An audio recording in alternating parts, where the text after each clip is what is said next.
Hello everyone. Am I audible? Yeah. Okay. Welcome to the talk. Let's talk about sustainable menstruation. It has been always a taboo topic and always been discussed among the households. And we, being in a science institute, we thought that we could have a talk on this and make people aware about various things, various alternatives to the sanitary pads. And we collaborated with Project Amārā. The Project Amārā is a non-profit organization based in Pune, which was founded by Ahana, Anjali, Reva, Sayuri, and Surbi. These five young women who initially took up this project as a part of high school assignment now work to create an open conversation about menstruation, menstrual health, and hygiene. Over the past few years, the Project Amārā has held many sessions for menstruators from the underprivileged sections as well as many schools and colleges, including ICER Pune. Their focus is on reducing sanitary waste by creating awareness about single use disposable products such as sanitary napkins and tampons, why they are harmful to the body and the environment. And we are happy to have organized this session with them for the ICER Mohali community. So without any further ado, let me introduce today's speakers. It's Surabhi, Sreva, Sayuri, Akshara, Neha, Manya, and Mehak. And I'll ask them to introduce themselves also. Just say a small hello or hi or anything. Hi everyone. Yeah. Hello. It's over to Project Amara now. You can start now. Awesome. So, thank you all for being here. I know it's a Saturday evening. Um, I'm going to start by introducing who we are. So, we are the Project Amara, and we started working in 2016 when we were in 11th grade, and we started as a high school project, as Shiv already introduced us. Thank you for the lovely introduction. And we've been working towards making menstruation a more open conversation and talking about the sustainable part of it, which is not largely talked about, and not just talking about sustainable products, but also products that we currently use, like pads and tampons, and why, even though they are being promoted as hygienic and really good for you, why they may not be that way, and why we should always make an informed decision on what we choose to use. So that means knowing exactly what goes into making the product, what effects it has on your body and your environment. And we have been working to all to always know more about this and to start the conversation, to let people know that they have a choice in what they use, that pads and tampons are not their only option, and that there are a wide selection of sustainable products available, not just one, and that sustainable products are not more expensive than um, the regular products like pads and tampons, and that sustainable products are also very much affordable for everyone. So, without further ado, let's begin. If you have any questions at any time, you can just type in the chat box. Please don't unmute yourself, otherwise, disruption. We don't want that. But just type it in the chat box and we will answer your questions. And if there's any, questions, comments, anything you want to say, please feel free to just type it out and we'll definitely read it. And I'll just go over the session structure very quickly. So, because all of you are ISER students, science students, we won't go over the basic anatomy of, the female body, just the uterus and the vulva, because, you probably know all of that. But we then will go over what goes into making a pad and tampon, what are the health effects of pads and tampons, And then we'll move on to the more sustainable products, which include biodegradable pads, cloth pads, and menstrual cups. And then we can have a question answer session if you have any questions that are unresolved. And yeah, I hope you enjoy. And again, always, if you have any questions, type them out. Awesome. So let's begin by playing a little game, and this is for everyone. Um, what is the first word that comes to your mind when you think of periods? Just type out your answer. So, for example, for me, sometimes periods are really empowering, but sometimes they can be really painful. What about you, Sayuri and Reva?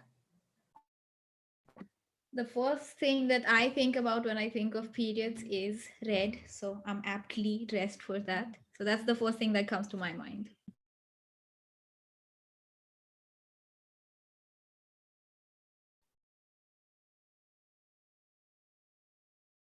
Yeah, for me, I would say it's the ability to create. And so it's very empowering for me as well.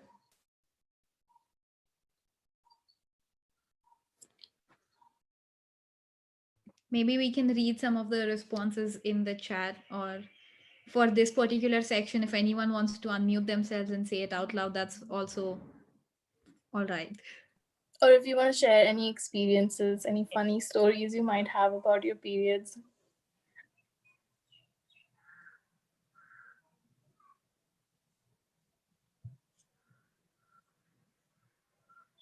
All right, if you think of anything, you can just let us know. But we'll move on to the next section now. And I'm going to let Sayuri take over from here. Okay, so in in the current group that we are in, I know we have a mixed group, so we have some people who are menstruators and some who are not. So I would just like to know, out of the those who are menstruators, what products do you currently use? So if you can just unmute yourself for a quick second and say yes for each particular product, that would be really great. So all those who use sanitary napkins. Yes. Okay. Tampons.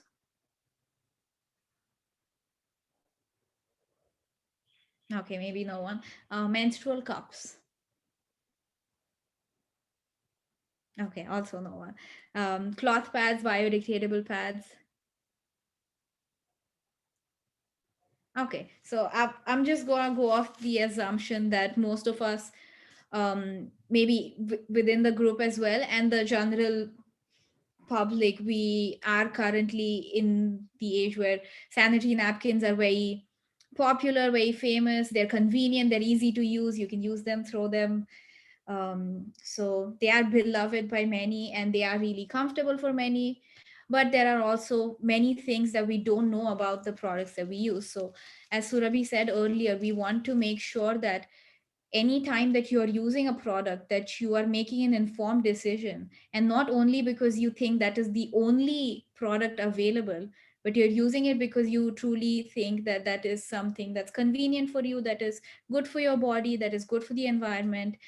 So yeah, this is why we like to start out by talking about the products that we currently use, which are not sustainable, and then we can move on to the sustainable products, so there is a more cohesive way of thinking, and way you think about different products maybe.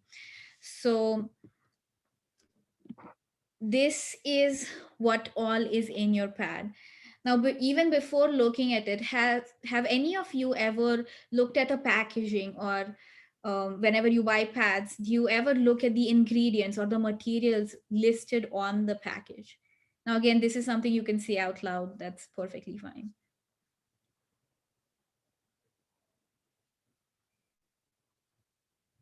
Yeah, if there are no responses, I can say for sure that when I use pads, I never knew, neither did I try to find out what was in pads.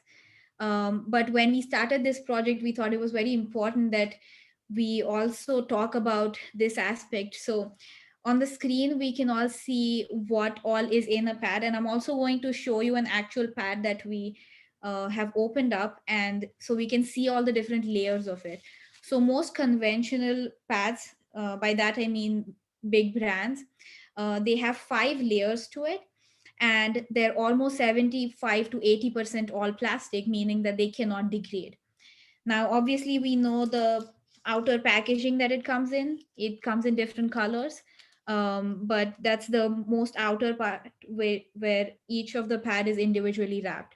So that is made from siliconized paper. Then we have the top and the bottom layer of the pad. So this is the top part. As you can see, it's a woven mesh, meaning that blood can go into it. So that's the very top part. And then we have the bottom part, which actually sticks to your underwear, and that's non-permeable, so nothing can go through. So we're trying to make sure that there are no leaks. So both of these parts are made from polypropylene and polyethylene. So again, plastic, not degradable. And then we have the two inner parts which do all the work. So these are what the two parts look like. This is the top layer amongst those.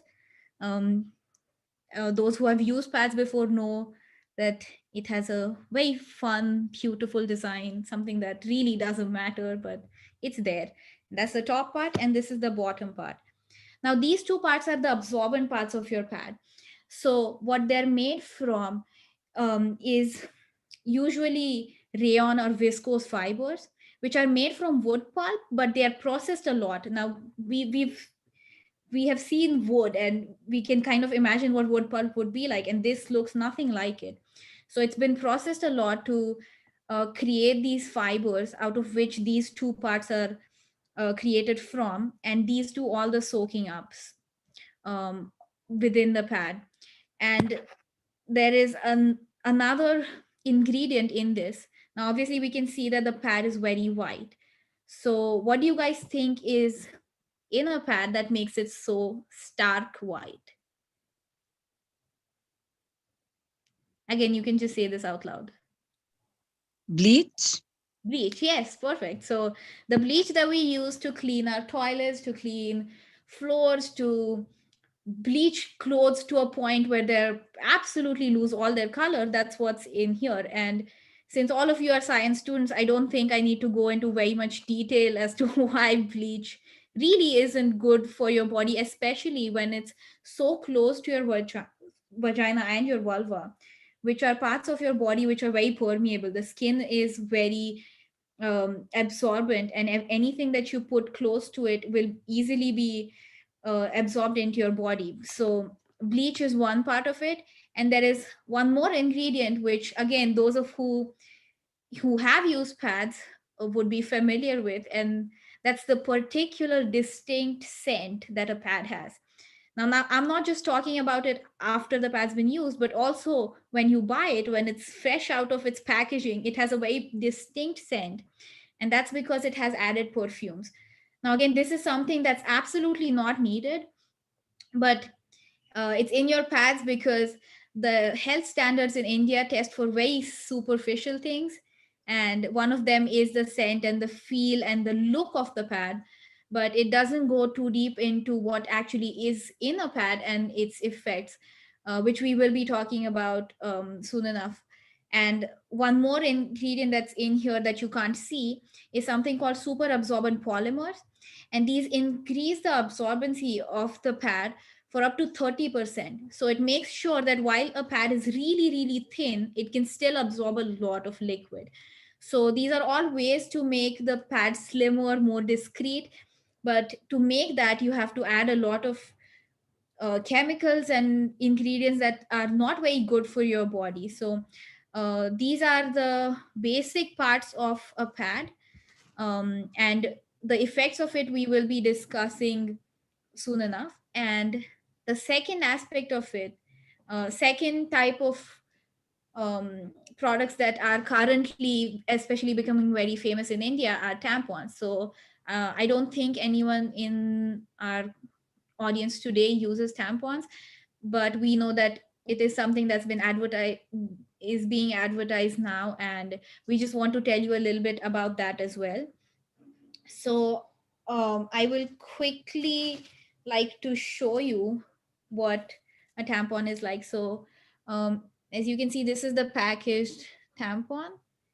So it's somewhere closer to how big my finger is. And this is what it looks like when it's compressed. Again, it comes in its individual packaging. And now, as you can see on the screen, these are the ingredients or the materials used in it. So the polypropylene and polyethylene that we talked about before, that is also used here. And if you imagine these inner two parts of a pad, but just something like this, and then you compress it, that's essentially something close to what a tampon is made of. Again, all companies are different and they have different ways of doing this, but this is generally what it is like. And again, it can have fragrances and things like that to make it more appealing. And once you put it in water or any type of liquid, this is what it looks like then. So if we see them side by side, we can see that there's a significant difference. And again, this is something that we dipped in water for, let's say, 10 seconds, and it bloated up bigger than this, and now it's completely dry. So obviously it doesn't go back to its original shape because it was compressed. But I hope it is visible here. If you can see that it's a, do you see these microfibers that are coming off of it?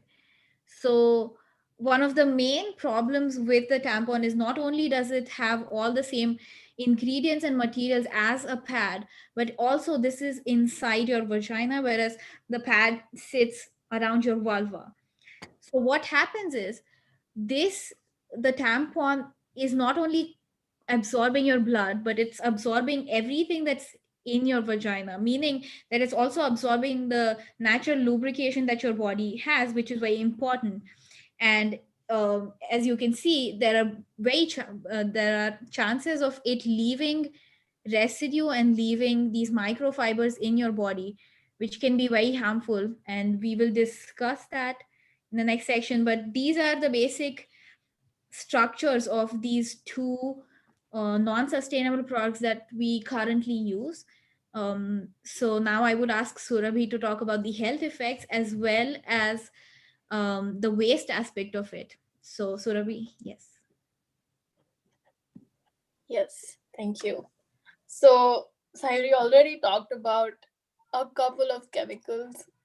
Not great, really not great. And all of you can imagine that, just that they're not good for your body. But one of the main chemicals that we like to talk about is something that is released by the chlorine bleach and also by the rayon, like wood pulp, rayon, and viscose, and it's called dioxins. Do any of you know about it? You can just say it out loud if you can. Okay, so dioxins are considered an organic pollutant, and they were listed as one of the 12 most harmful organic pollutants by the World Health Organization. And they are very toxic, and because they're released by these things in the pad, they get absorbed by our body, and the body doesn't know what to do with these chemicals, right? So then they get stored in our fat cells, and they can stay in the body for up to 20 years. And the reason that pads and tampons, you might be wondering why, how are we allowed to use these pads when they have such harmful stuff in it? Why is this allowed? The reason is because if you look at a single pad or a single tampon, the amount of chemicals used, the amount of chemicals released is negligible. It's not a lot. But when you look at it long term, you menstruators bleed for about 40 years, and they use pads or tampons, maybe let's say 5 to 10 each cycle for 40 years, you take that amount of pads and tampons, and you, when you add up all the chemicals, it's quite a lot. So it's what the administration and like all of these things that they don't take into consideration is the amount of products that we use over the lifetime. And cotton is also prominent in pads and tampons. Cotton is usually associated with a lot of pesticides. What are the conditions when it grows, things that are in the soil, as it says on the slide, lead, copper, zinc, some of which are carcinogenic. We don't know what happens in what the soil absorbs, what leaches into the soil, um, from so many different things, and all of these things. And because the tissue of the vagina and of the vulva is so permeable, everything gets absorbed directly into our body and into our bloodstreams, and so things can be quite harmful. And obviously, when we started out, or when I started menstruating, I had no idea that such things even existed. I didn't even think about it. I started menstruating and I was told to use a pad, and then I started using a pad. But I never thought about all of these things. And it's not to scare you or anything. We see all these big words on the screen and we think, whoa, this is all bad stuff.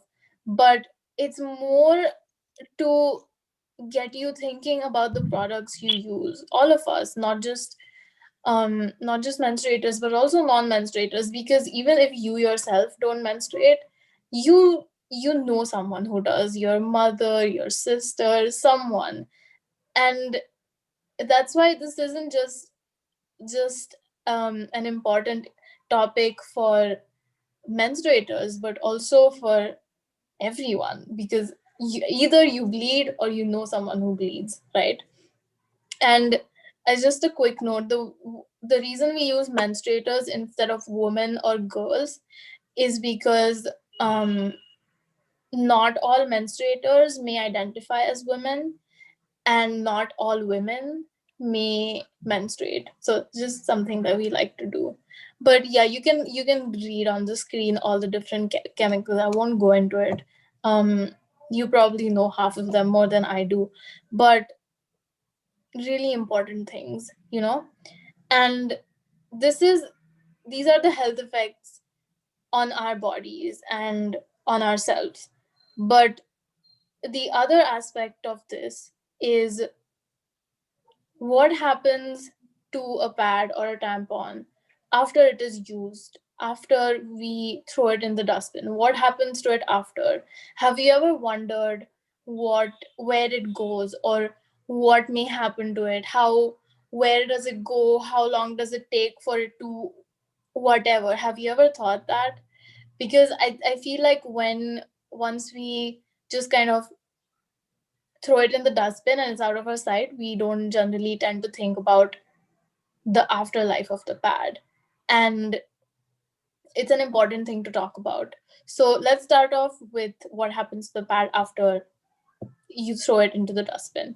First of all, many people um, don't dispose of pads correctly. The way you're supposed to do it is either wrap it in newspaper or wrap it in, if you can see my screen, there's usually a bag like this that comes, um, you can buy somewhere, but something like this, and then you put a red dot on it so that the people who collect your waste are know that it's a pad and it's a sanitary product, and they don't have to touch it. And so many times pads just open up on their own because they're not wrapped correctly, and then sanitary workers have to handle them with their hands, pick them up, and we ourselves are so uncomfortable with the idea of touching our own used products. Oh, imagine how uncomfortable and not okay it would be if, when people that are not ourselves would have to touch our used products and have to pick it up, wrap it, whatever it may be. And it's just not ideal at all, obviously. And because it's India, we don't have proper gear, we don't have gloves and masks and those sticks that you can pick up garbage. We don't have that stuff. And there's no proper equipment, and there's not even a proper protocol on how to dispose of sanitary napkins. Ideally, okay, not ideally, but the way that you should dispose of any sanitary napkins or tampons is you would incinerate them, you would burn them at a very high temperature. But we don't have enough working incinerators for hospitals, so we obviously cannot even think about pads and tampons. But even when things are incinerated, they also release a lot of chemicals into the air. So it's not ideal at all either. But what happens to pads and tampons right now is you throw them in the garbage, they get picked up by the truck, and then they go into landfills. And annually, 12 billion pads are disposed of in India, which is about two, I don't know how to read that number, um, but this is only about 20% of the population of India. No, sorry, 20% of the menstruating population of India who uses pads regularly. So there's also a very large population of India, menstruating population, who doesn't either have access to pads or cannot afford it, and they are not using it. So about 80% are still not using it. And imagine if 12 billion pads are disposed of only by the 20% population who uses them. Imagine how much it would be if 100%, all of us started using it. It would be so much. And all of these pads, they go into landfills.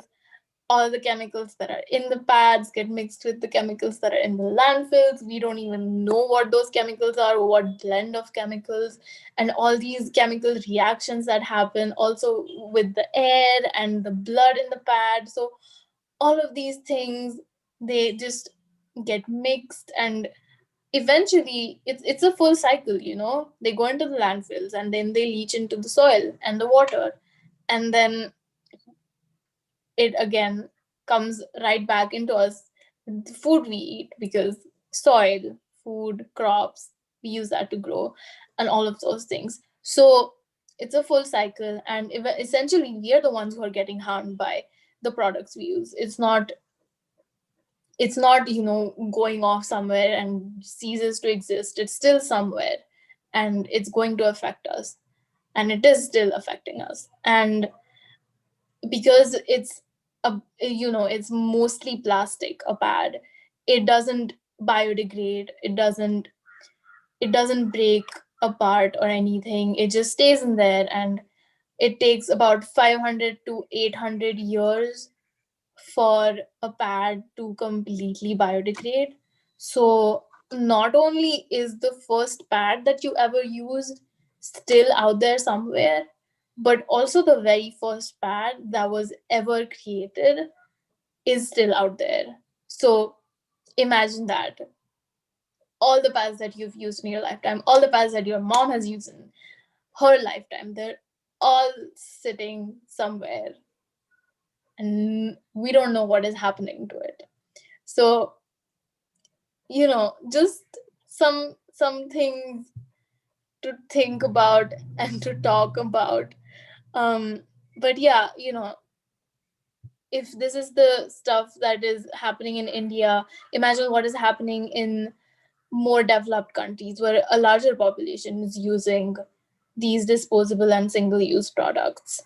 But yeah, all of this again is not to scare you, but it's also high time that all of us kind of started thinking about a more sustainable future, and I'm sure that's why all of you are here to talk about this. And um, there's some of you who may already be using sustainable products, and it would be lovely if you could share your experiences as well. But from this, we are going to move on to the more sustainable options, and we're going to talk about what they are, how to use them, what brands we recommend, the prices, and all of those things. So we can move on to the next section, and Neha will take over from here. All right. So, hi guys. Okay. So now that we sort of know what regular pads and tampons can do, I think the first option that there is are biodegradable pads. So to like understand what they are like normal pads made of bamboo fiber, banana fiber, organic cotton, etc. And they are slightly less white in color due to the lack of bleach, which is obviously a good thing. That's the pad. Yeah. So like now it's like important to understand what biodegradable essentially means, and that's essentially breaking down into the soil as nothing or very, very tiny pieces. So there are several Indian brands available, and each brand has its own method of disposal. Some recommend disposing them in their original packaging, while others you can dispose of in your garden. But the issue is, since the breakdown time for each pad and the brand that they belong to differs, you can't be sure when exactly the pad will break down and how much it will break down. That is, like, will it break down fully? Will it break down into very tiny pieces? So if it's just your potted plants or your garden, you can only compost a really small number because it will take like 6 months or less than that or more than that. So you can't be really sure, right? And it is so that's why it's important for you to do your own research when it comes to getting your biodegradable pads, because as I just said, the breakdown time differs from brand to brand. But why it is recommended to bury your pads in the soil is because menstrual blood is filled with nutrients and it only enriches the soil further. Um, Also, since these are like regular pads, you should change them every 4 to 6 hours. Like, do not keep them for longer. Also, biodegradable pads are the least sustainable option out there because they are still single use and will most likely end up in a landfill. They are better than a regular pad and can act as a transitioning product from, say, a regular pad to a cloth pad or a menstrual pad, because it's still familiar, right? Like, a biodegradable pad still looks and feels like a regular pad, but it is recommended that you only use it for a while and then move forward. Also, a marketing gimmick that might be used with biodegradable pads is that they might be called organic, and that might be the end of it, you assuming that it's biodegradable. But the thing is that an organic pad may not necessarily always be biodegradable, and a biodegradable pad may not always have organically occurring materials. So that is something that you should always keep in mind. Now, there are various Indian brands available, and the prices range from anywhere 3 to 15 plus rupees per pad, and a normal sanitary pad costs around 10 rupees per pad. So this might come out to be cheaper, and our recommended brands are Carmesi and Heyday pads. So yeah, that's mostly about biodegradable pads. Yeah, so as we just heard, they are very similar, especially if you are looking to make a transition. And it is very difficult to shift to something, especially when we've been using it for quite a while. So I completely understand you feeling much more inclined to use this. But like she said, I want to be, not that, again, like, I think we said this a little bit before, but I want to kind of say that this session is not to get you to shift to something else. It's not us coming in here and being like, stop using this, use this. How could you? Like, it's really not. It's coming from a place of concern that we have faced. A lot of you who have used pads may have felt some problems, felt some uncomfort. You might have had redness, itchiness, and a lot of times we end up associating that with our periods itself, when in reality, it's not always the case. Your periods are not supposed to smell horrible. They're not supposed to give you rashes every single time. And a lot of times our products and what's in them causes that, but since that's the only thing we use, we never kind of learn to separate it. So it's we are coming from a place of concern for our bodies, for our environment, and for people who also come in contact with our products. So again, it's not that you do shift to something, but we want you to be able to make a decision that's completely informed. So like she said, please do your own research whenever you're buying any type of sustainable product, purely because a lot of these are new brands. They're still experimenting with the products that they're creating. They don't have as much money to market them on large scale, in large scale ways. So their reach is not as big as commercial brands. So it might be difficult, but we would highly recommend that you do your own research. And obviously we are always here, you can reach out to us at any time regarding any of these products, and we can try to help you the best that we can. So yes, biodegradable pads are the least sustainable among the three that we're talking about today. So they're good as a transition product, but if you can and if you feel comfortable with it, there are some other products that are really wonderful. And that's something that I will talk about now, if I can get the slide to go back. No? Okay, there we go. Cloth pads. So for centuries, women have been using these. If you talk to your mothers, your grandmothers, chances are someone in your family has used cloth before, even if it's not in the form of this very sweet and cute little pad, but someone you know has used cloth. So one of the reasons, even before talking about what these made of and all the technical parts of it, is the general idea that cloth is unhygienic and we should not use it. Now, this is something that has been said not only by pad companies, but government authorities or um, social organizations. And they, in a lot of places, we see a lot of drives happening where people go and they distribute sanitary napkins and tell women to stop using cloth pads and shift to these because these are more hygienic. Now, that's a very broad and kind of misleading statement because cloth in itself has nothing that's bad for your body. I mean, if we look at a sanitary napkin and a cloth, a sanitary napkin could be much more harmful to your body because of all the different chemicals that it contains. But the reason why cloth has been kind of problematic and unhygienic for some people is because proper maintenance hasn't been taken care of. So I'm going to start out by saying that they are a little more high maintenance than using sanitary napkins, because you can't just use and throw them, but you actually have to wash them, dry them, and then reuse them. um, but the maintenance part isn't as difficult as we think. So what used to happen is that women felt so uncomfortable and ashamed, or in some cases they simply weren't allowed to dry their menstrual cloths anywhere outside. So a lot of women end up drying them in their washrooms, in some like cold dingy places where no one else would see it, under their other clothes. So what happens is the cloth isn't drying properly, and we know what happens when cloth doesn't dry properly. I mean, when it rains and if your clothes don't dry, you can feel the difference. So they are, it's kind of humid and it smells funny, and what happens is it's going to attract a lot more bacteria and they are going to start growing on it, and obviously that's not something you want right around your vagina. So one of the main reasons why we want to make sure that pads are healthy and that they're used in a healthy manner is to make sure that the maintenance is done properly.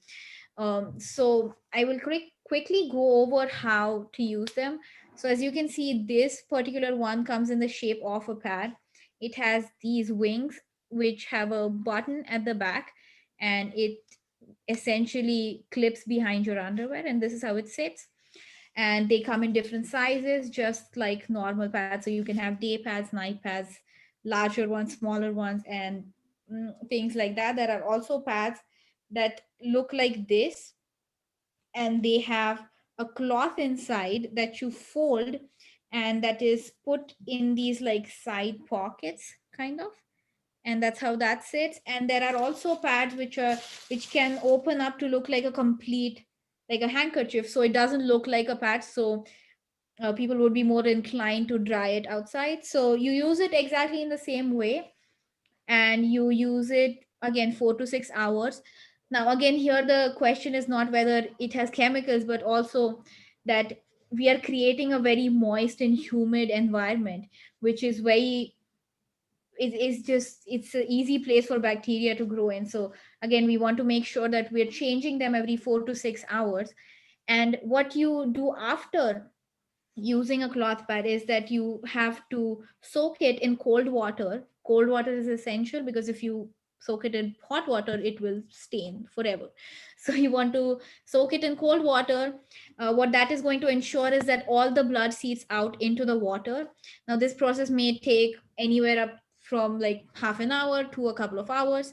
And what you can also do is kind of swish it around like a little tea bag, just go, and that's how all the blood seeps out.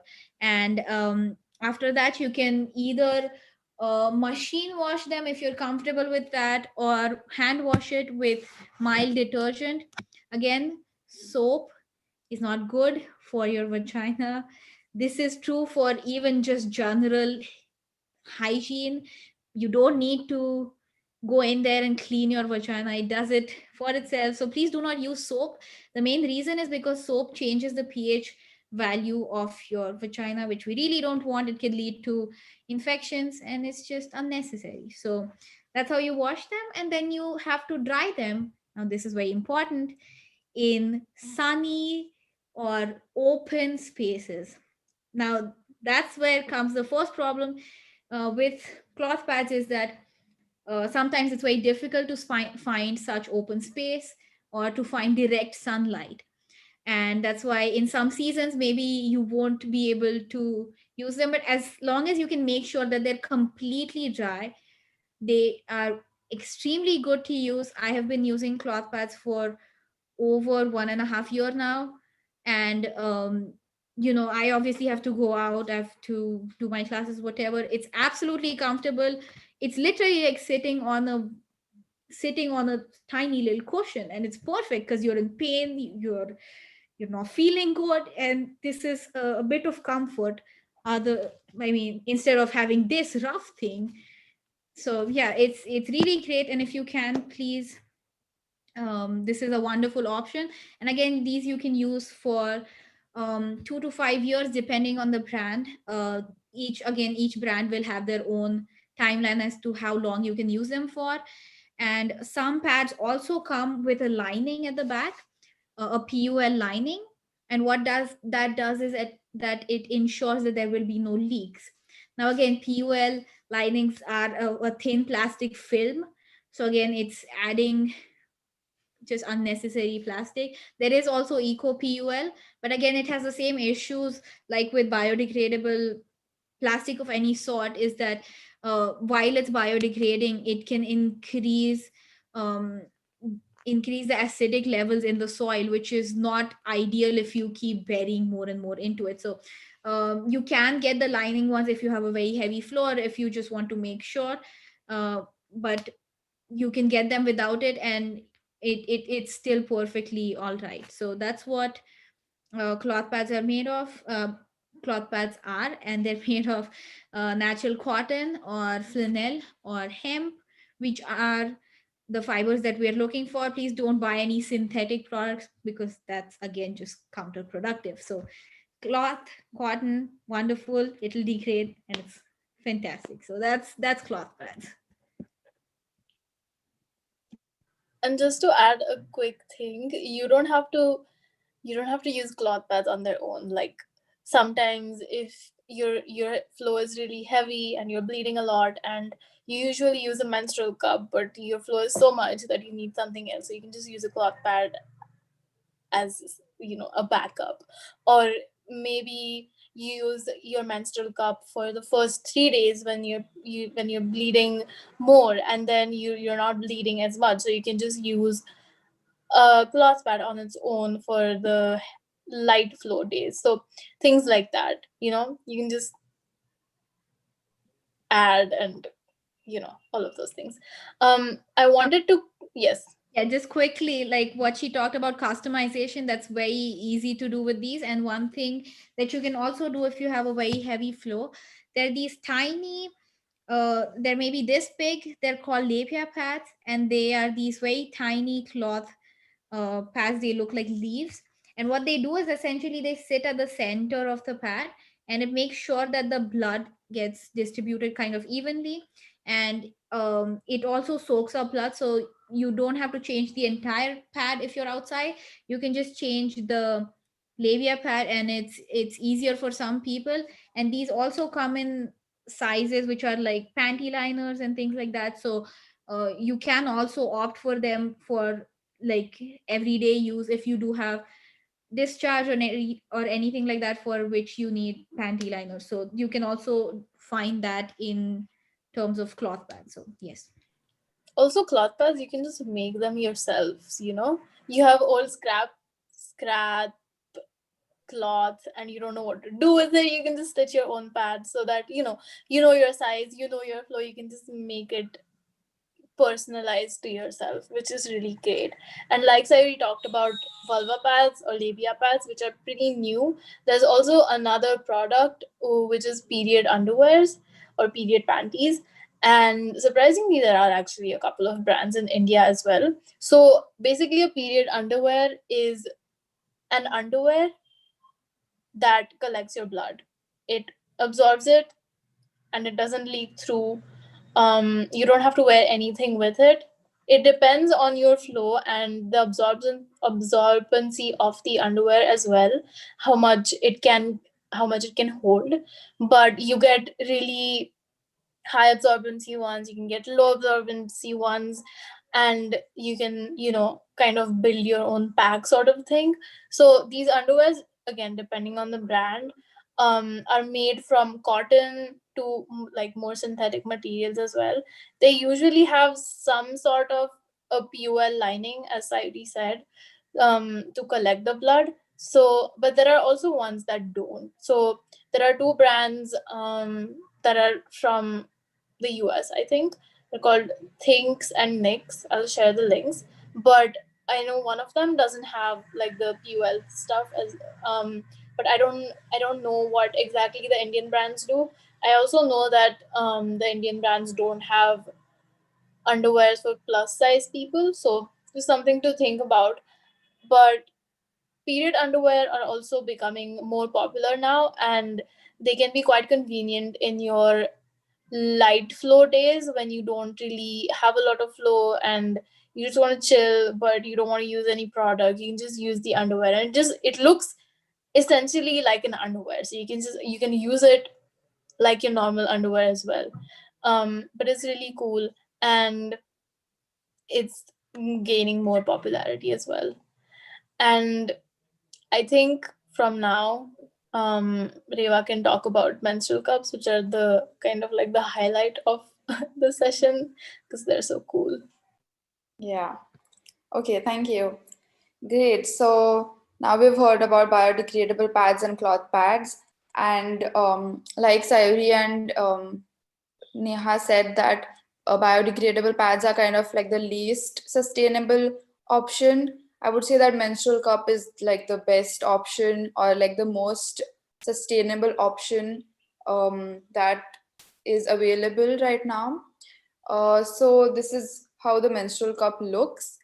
It is made of medical grade silicone, and you would know that medical grade silicone is used in all the medical procedures, and it is also FDA approved, so it's not harmful for the human body. And unlike pads and tampons or anything that you can use, they all absorb blood, and then you have to throw it out or wash it out. But a menstrual cup collects the blood, so it's not absorbing anything, it just collects it, and you have to empty the cup, and you can, like, you're it's ready to be reused again. So and it can be reused for up to 10 years. So that's a long period, right? You can just use this one single cup for up to 10 years. Companies say 10 years, but according to us, you can definitely use it for up to 7 to 8 years without facing any problems. After that, the suction might start getting slightly weak, but yeah, you can definitely use it for such a long time. And just like imagine you're not creating any sanitary waste for 10 years. You every day, I mean every month we're throwing so much garbage, so many sanitary napkins, but after you make this switch, after you start using a menstrual cup, there is no sanitary waste for up to 10 years. So that's just incredible, right? um okay, so now I'll quickly run you through the whole process of inserting the cup and removing the cup, because this is a completely new thing for almost all of you. I mean, nobody even said that you use tampons. So for the people who use tampon, it's relatively easier to start using a cup because it's going inside your body. But for the ones who've never even used a tampon, it's a completely like it's a completely new idea. And of course you're going to feel intimidated. You're going to look at the cup and think that, oh my god, it's so big, how will it even go inside me, and is it going to hurt and all of that. So firstly, I want to tell you that it's not as intimidating as it looks, and it is a relatively more complicated procedure. But once you get a hang of it, it's really, I mean, it's very comfortable. You can do a lot of activities that you can't do when you're using all the other menstrual products. Okay, so let's get started with the insertion procedure. Uh, so the basic principle is that this cup creates a suction inside your vagina. And to create the suction, you have to fold the cup, insert it, and then just leave your hand, and it opens up inside your vagina and creates a suction. Now, before talking about that, I'll tell you a couple of folds that will make it easier for you to create the suction. So the first fold is called a C fold, where you just press the top part of the cup like this, and leave your hand, and it looks like like a U or a C basically, and then you insert it. Then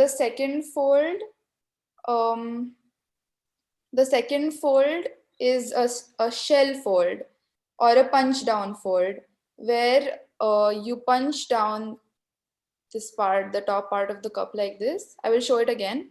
And then you pull it towards you, and it looks like this, like a shell. So you're basically punching down this part and pulling it towards you. So as you can see, now here this part of the cup is becoming extremely tiny, right? And then it's gradually getting bigger. So this fold works for most of the people because this part becomes really tiny. So it's much easier for you to um, insert it, and it gradually opens up. And then all you have to do is just remove your hand, and the cup pops open on its own. And if and obviously now, because when you're making the fold, there is no air inside the cup, right? So as soon as it opens up, it just the vacuum gets created inside your vagina, and that is basically how the cup stays inside your body. And now a good cup has suction holes at the top of the cup. I don't know if you can see properly, but like how this, can you see this hole?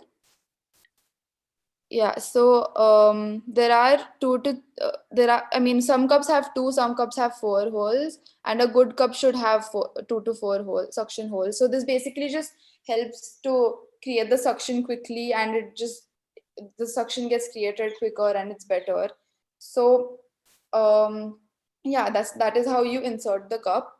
Now again, there are a couple of different positions that might work for different people, and right now sitting here, I can't tell what will work for whom. Like, it's every person has a different body, so every person will just have to experiment things, and you will, I mean, everybody will be more comfortable with a different position and a different fold. So it's kind of like a learning curve. It's not um, as easy as just using a pad, of course, but once you know what works for you, it's not like you have to keep on experimenting every month.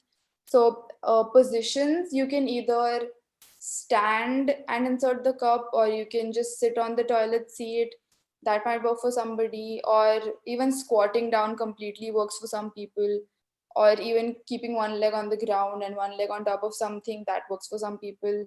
So you can try these different positions and different folds, and something will definitely work for you.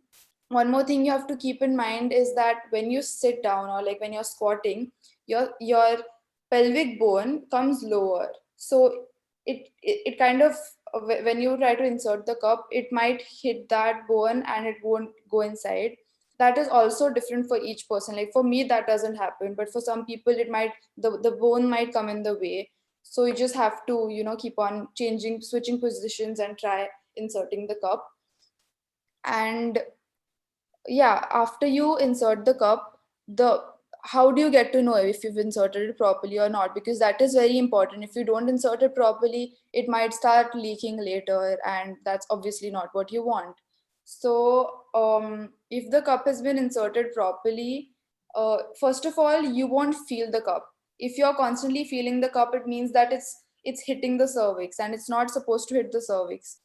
So if it's hitting the cervix, you will feel the cup. So you're not supposed to feel the cup. If you're feeling the cup, then you should either try to rotate it a bit or remove it and try to push it inside again.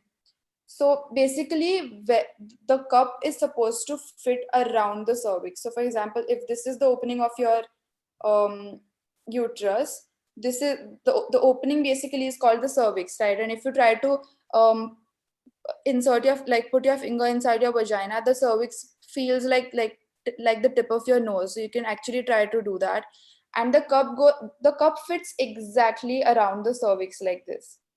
So after inserting it properly, you won't constantly feel the cup because it's not hitting the cervix, right? It's just around it. It fits perfectly inside the walls of your vagina like this. And then this is the cervix. So if the cup has not opened properly, and if it is like this around the cervix, if without opening it properly, then you'll constantly feel it, and then obviously all the blood is just going to come out. It will just start leaking. So what you can do is pull it out a little bit, and then again try to push it up so that it goes around the cervix, or you can remove it completely and try inserting it again. But you have to make sure that you don't feel the cup. You have to make sure that it's not hitting your cervix. Only then then the cup has fit properly inside the walls of your vagina. One more thing that you should keep in mind is that you should not be very very stressed, because that's just going to lead to, us getting stressed, and the muscles will also get cramped up and tight. So it will kind of make it even tougher for you to insert it. So you just need to tell yourself to relax, and it's okay if you don't get it the first time, right? As I said, it's not as easy as just using a pad, because then you just keep it on your you just stick it on your underwear, and that's all you have to do. But with the cup, you're going to have to experiment a bit. So it's a learning curve, and you have to tell yourselves that it's okay if you don't get it the first time, because this is actually really important. If you're very very stressed, it's just going to lead to your muscles getting really really cramped up, and it won't help. So you can just maybe go for a walk or do something else, and then just come back and try inserting it again. And yeah, a lot of people ask us if we can do normal activities or stuff like swimming, cycling when you're wearing the cup. And yes, you definitely can. In fact, swimming is something you can't do, right, when you're wearing a sanitary napkin or even a cloth pad. That's why some people use tampons. But even with a cup, you can go swimming, you can just go dance, running, play any kinds of sport, and the cup is not going to come out. It is much more comfortable than wearing a pad, because you can constantly feel the pad in between your legs. The cup, after it goes inside you, even though you might not believe it right now, because it looks quite big, but there is there is this much amount of space inside your vagina where the cup fits perfectly. So you don't feel it, and it is very very comfortable. And we have actually tried doing a lot of different things. Like, we've been using the cup for almost 4.5 years, and we've tried doing all sorts of activities, and it's very very comfortable. You can literally even go in a handstand, and the blood is not going to go back into your uterus, right? Because it's a one-way track. So you can do all kinds of activities, and the cup is not going to come out. um, yeah. Now I will talk about how to remove the cup. So, like I said, the suction gets created inside your vagina. All you need to do while removing the cup is break the suction. So, how do you do that? All you have to do is uh, put one finger inside your vagina and just press the cup from like the press the bottom part of the cup a little bit, and already, I mean, there's going to be a little bit of blood inside the cup, so it's already going to be slightly heavier than when you inserted it, so it'll kind of slide out. Also, your vagina is very, very lubricated when you're on your period, obviously, because of the blood and the mucus around it. So that will also help you to remove the cup. So all you need to do is break the suction a bit and then just pull it out with your hand, and you can just empty it anywhere in the bathroom and clean it with water, and you're ready to insert it again. Now, one thing you need to remember while removing the cup is that you're not supposed to hold on to the stem and pull it out. The stem, this this part of the cup is called the stem, and the stem is not for you to hold on to it and pull it out. The stem is only for you to the stem only makes it easier for you to locate the cup. Basically, if somebody has an extremely high cervix, it just makes it easier for you to locate the cup. You're not supposed to hold on to the stem and pull it out, because if if you just try to pull out the cup, it's just going to make the suction stronger, and that might hurt, and it's definitely not going to help you to remove the cup. So you just need to break the suction, and the cup will kind of just slide out on its own, and you have to pull it out. So that's how you remove the cup. And again, while removing, you need to relax. You need to, otherwise, again, your muscles will just be really, really tight, which will again make it tougher for you to remove it. And it might, get stuck because of the stress. And yeah, that is about the removal. Coming to the hygiene part, um, all you need to do is, uh, yeah, sorry. So basically, every time you use the cup, you don't have to do anything. All you need to do is just wash it out with water in your bathroom, and you're ready to use it again. But before and after each cycle, like before and after each cycle every month, you have to sterilize the cup. Now, how do you do that? You just take hot water, boil it, and after you're done boiling it, you just put the cup in the water for around 10 to 15 minutes. The same way you sterilize milk bottles for your kids. So that is more than enough, because all it does is just I mean, if there's any bacteria or any blood stuck inside the cup, it's just going to sterilize all of it, and you're ready to use the cup again. So yeah, you just have to do it before and after each cycle, and that's about it. If the cup starts to smell a little bit or stain, first of all, if it's a good cup, most of the times it won't stain. But if it stains a little bit, or if it's smelling too much, you can probably just put it under the sun for a couple of hours, and the stain will go away, and the smell as well. um, yeah, and there is no need to use soap on the cup, because it won't do anything to the cup, but you're putting it inside your body, right? So it might change the pH of your vagina. So it's completely unnecessary. You don't need to use soap on the cup. Water is more than efficient, because it's made of medical grade silicone, so nothing really reacts with it. So as soon as you put spray water on it, everything will just come out, and you don't have to wash it or use soap or any of that, because of the material. And yeah, after that, you can just use soap to wash your hands, but don't use soap on the cup. um, yeah, so that is about it. If you have any questions right now, you can put it in the chat box or ask the questions later. And yeah, so just one more thing: how do you decide which cup is a good cup? Before coming to the sizes and the brands, I would just like to tell you two, three things. First is the material. As I said, medical grade silicone is a good material. Even platinum grade silicone is good. Some cups are made of food grade silicone or TPE or latex, which is not might not be good for you. Some people are allergic to latex, and food grade silicone is of course not good. So material is something you should keep in mind. The other thing is, as I said, suction holes. A good cup will have 4 suction holes or at least 2. So that is one more thing. And you should preferably buy a clear cup because, again, I mean, you don't really, I mean, people just make colorful cups to make it look more attractive and just fancy, and it's completely unnecessary. A clear cup is as good as any other colorful cup, and there's just extra color for no reason. So a clear cup is, I mean, we prefer using a clear cup. So yeah, these are a couple of things that you should keep in mind while buying a cup. And yeah, now Manya is going to talk about the sizes and the brands. So yes, I'll hand it over to her. We just Thank have a quick you. question from Prajakta, who says, what if the cup goes way up inside the vagina and it becomes problematic to locate it?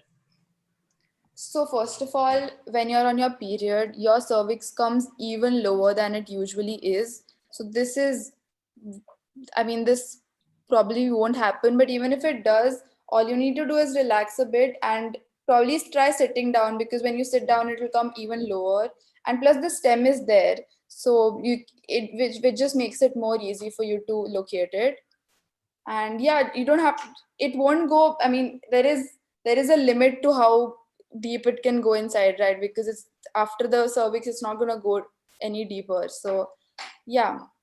A quick thing in that is, if you take like your finger, generally two first, I don't know what they're called in English. Knuckles, yes, thank you. I did know that one. Great. So the first two knuckles is how high your cervix generally is. So this height is what they call a normal height for your cervix to be at. So if you insert your finger and if you're touching your cervix, this is a normal height. If it's one knuckle, then it's a very, very low cervix, and if it's 3, then it's a very high cervix. But generally the height of the cervix depends on your height, and Indian women generally tend to have a lower cervix. So it's very, very rare that even with the stem that you lose the cup.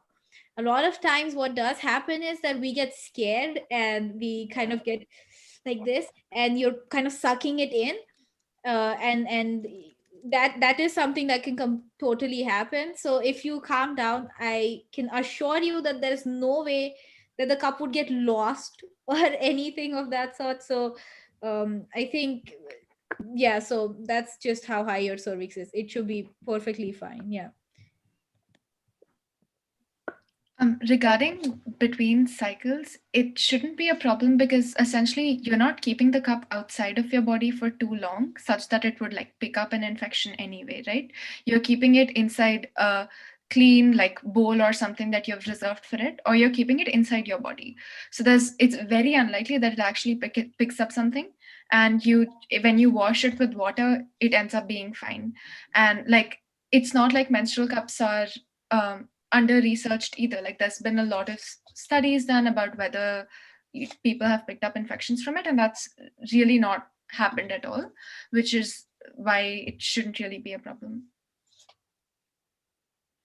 And yeah, in case like Surabhi is also answering these in the chat, but you can use boiled water to clean it if you're not sure of the water. So especially if you're outside and you're not sure of the water itself, you can carry your drinking water, and that's generally fine. Once again, the material of the cup, good cups, is medical grade silicone, so it's hypoallergenic. It doesn't attract bacteria, neither does it leave any residue. So a lot of the hygiene part of it, the material itself takes care of it, and all you have to do is clean it in between and sterilize it before and after. So but yes, you can use distilled water, boiled water, drinking water, or toilet paper. But I would say that even with toilet paper, you water um, is better. So yes, if you can, then these are all perfectly fine options to clean the cup. Yes. Yeah. I'll quickly just move into a small section on how to pick your first cup, because I know it can be pretty overwhelming if you've never like browsed this section of the internet and then you Google menstrual cups to buy and there's like 50 options and all of them seem to be like reviewed roughly the same. So I'll just try to simplify that a bit in terms of the things to think about when picking a cup. The first thing to usually consider is what size to buy. Most cups tend to have two size options, so like a size A or small, or a size B or a large size. The difference there is in diameter. So like this is a small cup and this is relatively less wide than a cup that might be like bigger, that might be sold at the larger size is. The size of the cup is not based on, yep, Sayuri is showing up like the two different size options for most cups. It's not based on how heavy your flow is.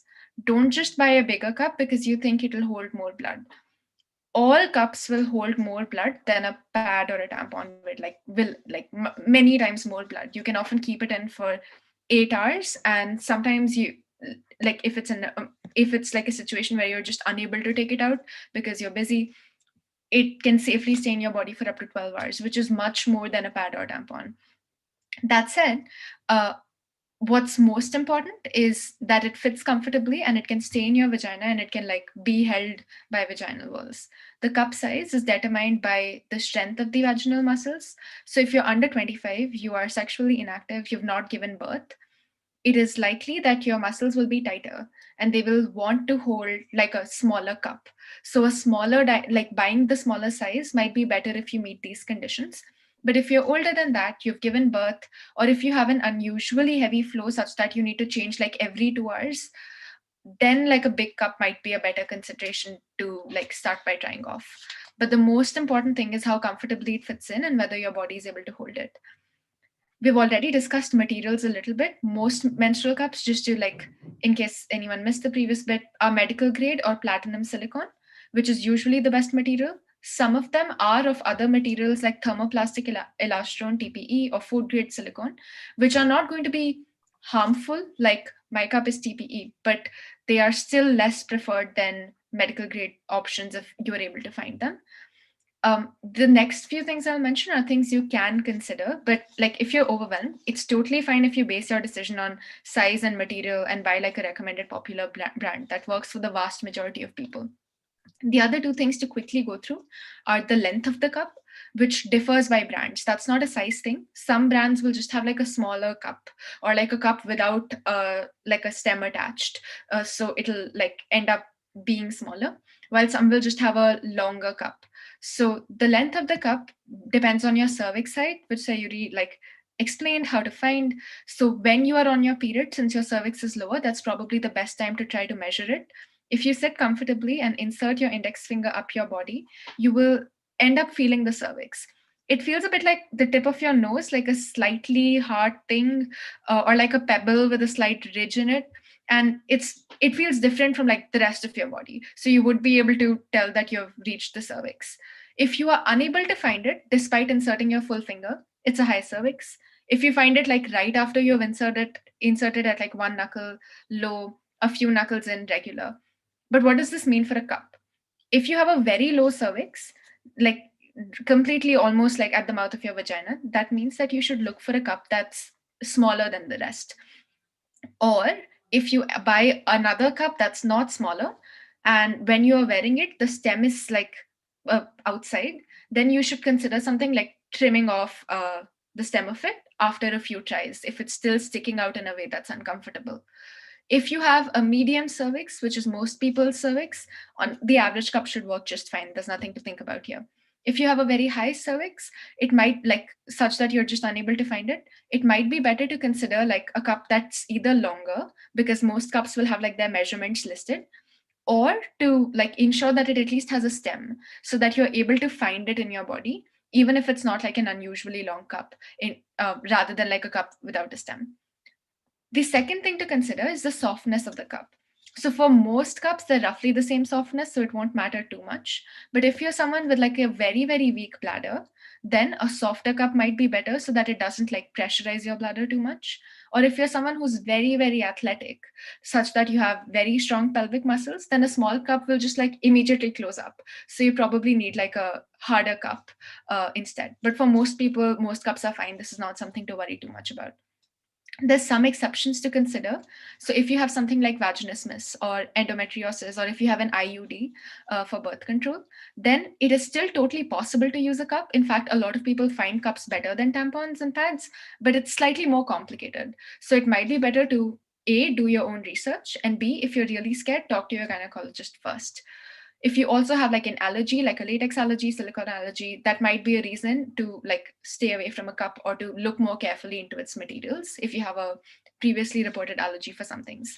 So the important bit, like brands that we think tend to work for a lot of people that are still like relatively affordable, tend to be like brands like Rustic Art, which is a pretty easily available brand. Like if you Google Rustic Art's menstrual cups, you should be able to find it. Some brands like Boond, Sirona have been successful for a lot of women as well. You could also look at international brands, which tend to be more expensive, but have more information about them online. So if that's something that's important to you, you might be able to look into that as well. Most cups tend to cost between 500 to 2000 rupees. But the important thing is they last for 10 years. Like if you buy like an averagely decent cup, then it will last for 8 to 10 years. So even if it seems expensive, it ends up being so much cheaper because you're not buying like 200 rupees of pads every month. We would also recommend that you don't try like very unknown brands. So if it's like a random brand that you find on Amazon that has like 5 reviews only and it costs less than 400 rupees, it might seem more attractive to like just try it because it's like a cheaper option to start off with. But that also means it's like probably quicker to break down and has less information. So it might be better to like stick to cups with more information available that are ones like the ones we recommend. Another thing to just quickly note is every person has like a unique body. This means that people can like different cups and different techniques. So while you can look at reviews and such, and it's probably helpful too, it's possible that a lot of the information seems conflicting. Like one person says this cup is the best and another says this is the worst. And at the end of the day, like you will probably end up finding a cup that works for you. And even with the cup that you end up buying, it will take like a few cycles to figure out how it works for you best. Most introductory cups are fine and will like be good enough for people, and the vast majority of people find a cup that like ends up working fine for them. But if you are not that, and if you like try one cup or two cups and it just hurts too much or it's just very uncomfortable for you, that's fine too. Like everyone's bodies or the way they think about their bodies is different, and there's like nothing wrong if you at the end decide to like not make that transition. Trying a reusable or biodegradable pad might just be the better option for you.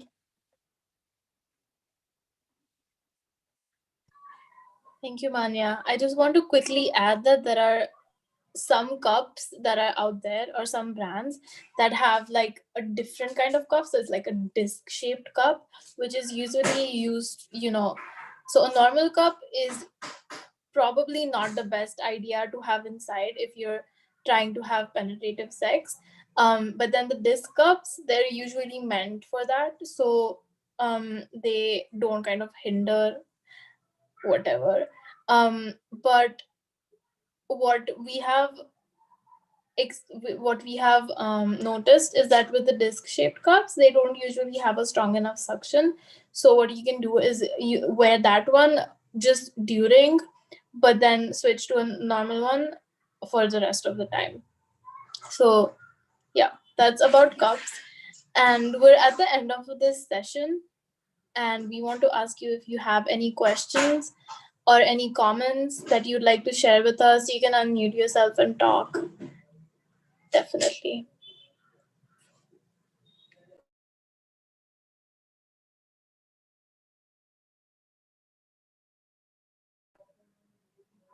Okay, I don't think there's anyone who wants to say anything. That's fine. Prajakta. Yes, that's a great question. Okay, so one of the things that I can say about using it, this again, now I'm talking in terms of going out, as in like in the sense that you will be home or somewhere where you will be able to wash the pad at the end of the day. So for example, if you work all day, then what you can do is, this is a side, if this is a side that you're that is facing your vulva. Then after it's done, then you can fold the top part and the bottom part and clip these two together, like the wings together, and it creates like this little like a little bundle.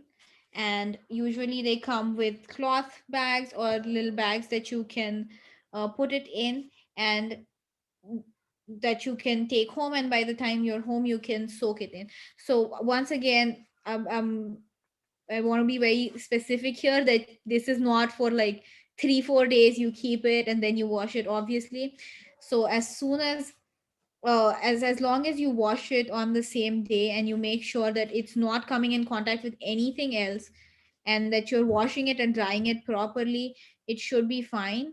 And generally, um, changing it outside, since it is a little more complicated, and you might not want to, or might not be comfortable carrying around the used pack, obviously the best thing would be to change right before you leave and use a pad that has a higher capacity. For example, you have these um super absorbent, not super absorbent, but something of that sort, or like a night pad, which are made to hold more liquid, and you can use those when you're going out, so you can minimize the amount of times you'll actually have to change it outside, because it might be uh, a little difficult, but this is an option that you can do.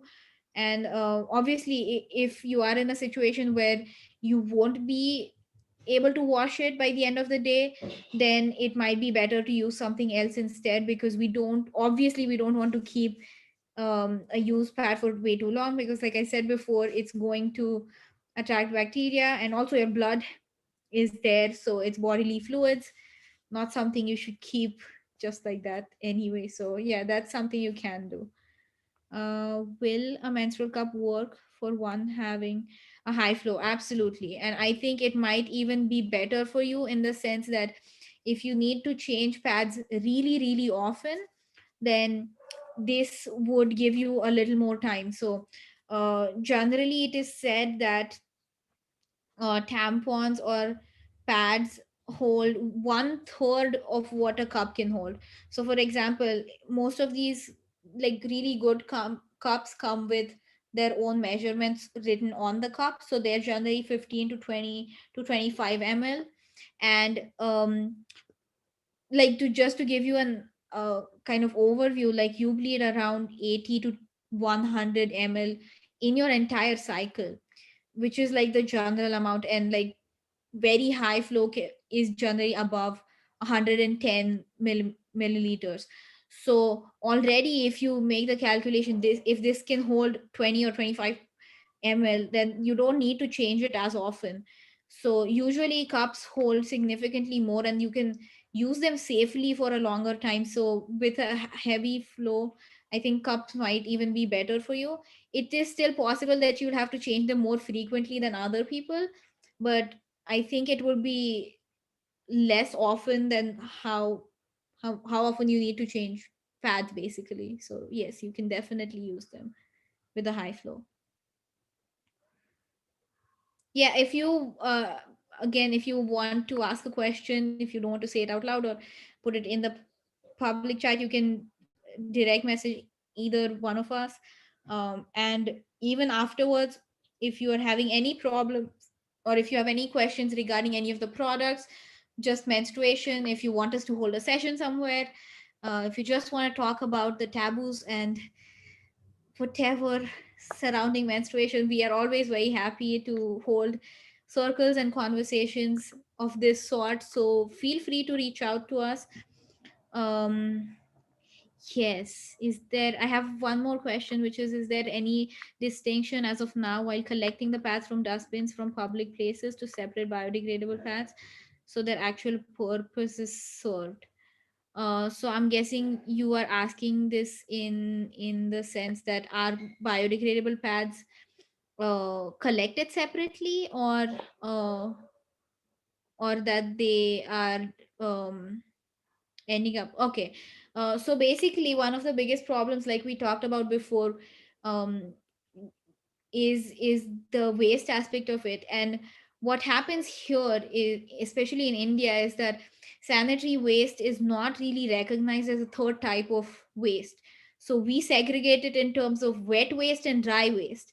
But anything essentially that has your bodily fluids, so for example band-aids or um, baby diapers or adult diapers or sanitary napkins, have to be segregated, and they need to reach incinerators. I think in different cities there are different um, things or organizations which are working to make this distinction of sanitary waste and also to collect it. So for example in Pune there are certain things, obviously not the municipal government, but there are organizations, I believe, which collect sanitary waste separately and which is taken to incinerators, and then it is incinerated. But I don't think that as of now we have any national scale system which separates this waste. So if it doesn't even separate sanitary napkins,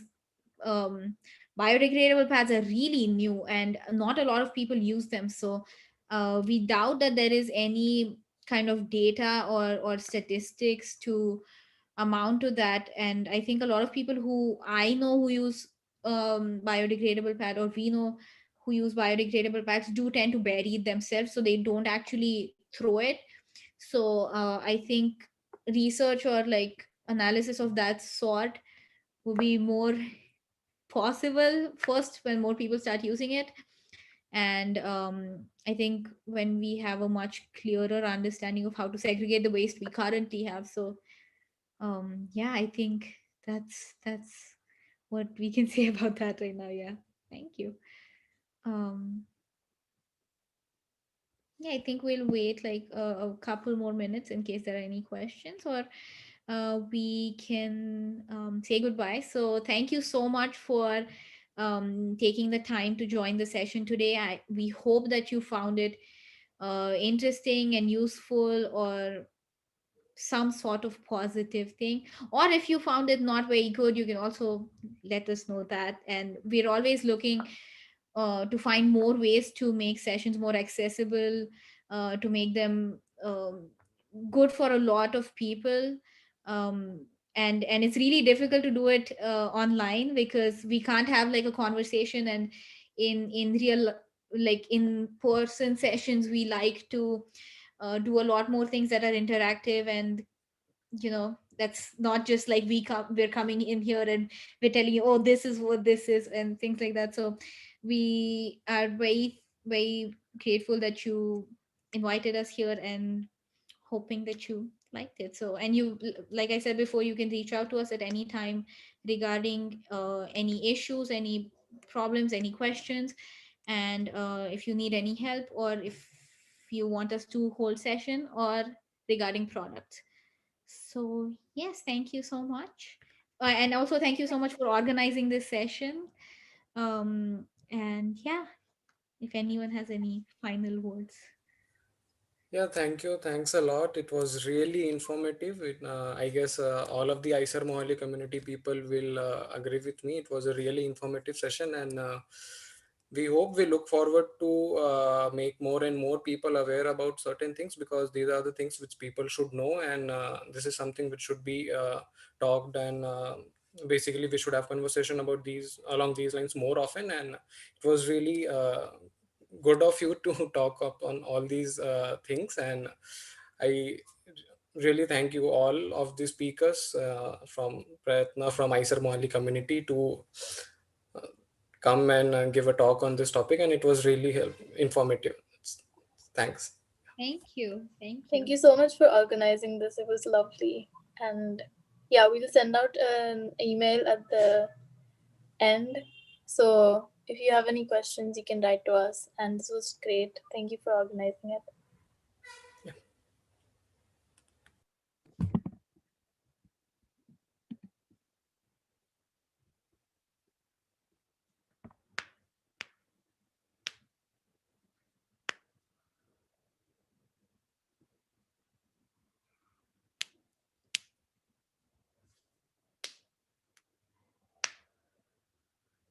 Yeah, we'll just close the session now. That's all. Yes, perfect. Okay. Thank you. Thank you. Thank you all. Awesome. Bye bye. Bye-bye. Thank you so much. Bye.